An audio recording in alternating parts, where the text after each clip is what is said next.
They certainly did do it, and now we're going to unpick it all.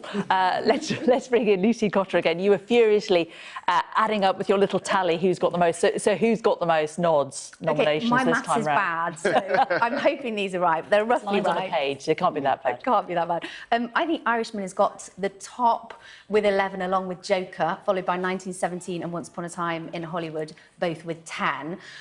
So I think probably quite as expected, no massive surprises. And then also up there, doing incredibly well, we've got Parasite with 6, Two Popes.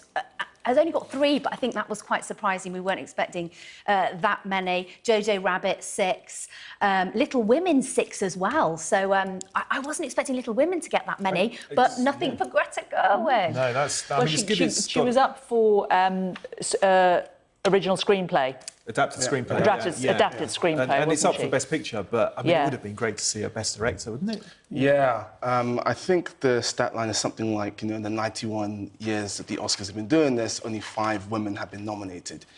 And that number has not increased now with this nominations, which is a bit disappointing. I think Little Women is very deserving of that nomination for Greta Gerwig. She did a fantastic job.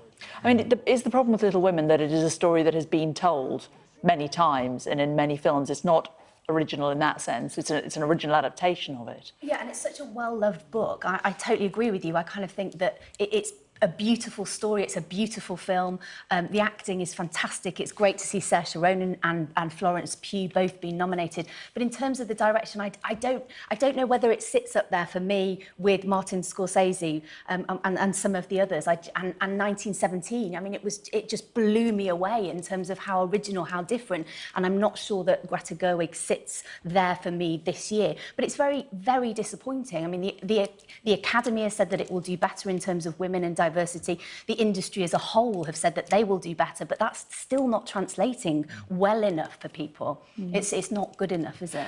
Let's talk about 1917. James, what did you think of it? I loved it. I thought it was brilliant. I mean, it's... On the one hand, a lot of people are talking about the sort of the technical aspect of it, the fact that it appears to be one continuous shot, which we know that it's not, but that's certainly how it looks. I'm glad it wasn't up for editing, because there's only, what, 4 edits? I think even they're glad they weren't up for editing.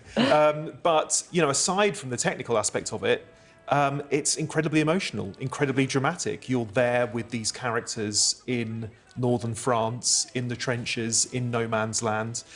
So it's really a case of the technical aspect of a film serving the drama and helping with the characters. We've got a clip of it, actually. Let's just listen in. Your orders are to get to the second at Quasi Wood, 1 mile southeast of the town of Auguste. Deliver this to Colonel Mackenzie. It is a direct order to call off tomorrow morning's attack. If you don't, it will be a massacre. We will lose 2 battalions, 1,600 men, your brother among them. You think you can get there in time?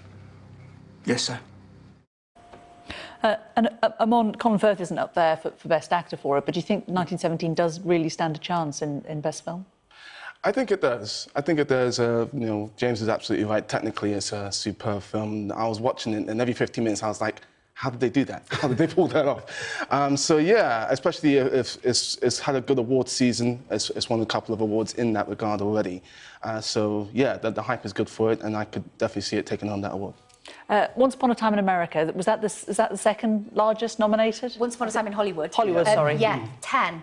Again, this is Quentin Tarantino. We were expecting it to get lots of nods. But I think, again, were we expecting it to be as undiverse, the lineup, as it has been? I mean, it hasn't done brilliantly in terms of the acting categories. Yeah, I mean, I was hoping for a few surprises. And it did play out pretty much as we talked about, before the nominations, unfortunately. And it would have been... I mean, there was a film called The Farewell, for example, that came out last summer that was a film I loved and has got, good critics' reviews. Awkwafina was the star, Lulu Wang was the director, and they were in some award ceremonies, so I was hoping that might carry through to the Oscars. It hasn't.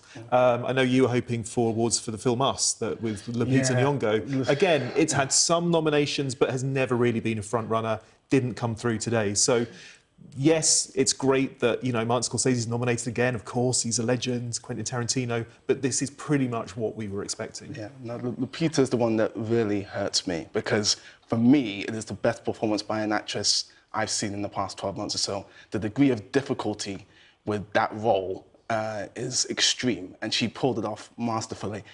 So I was really, really hoping that she'd get some awards love from the Oscars, but not to be.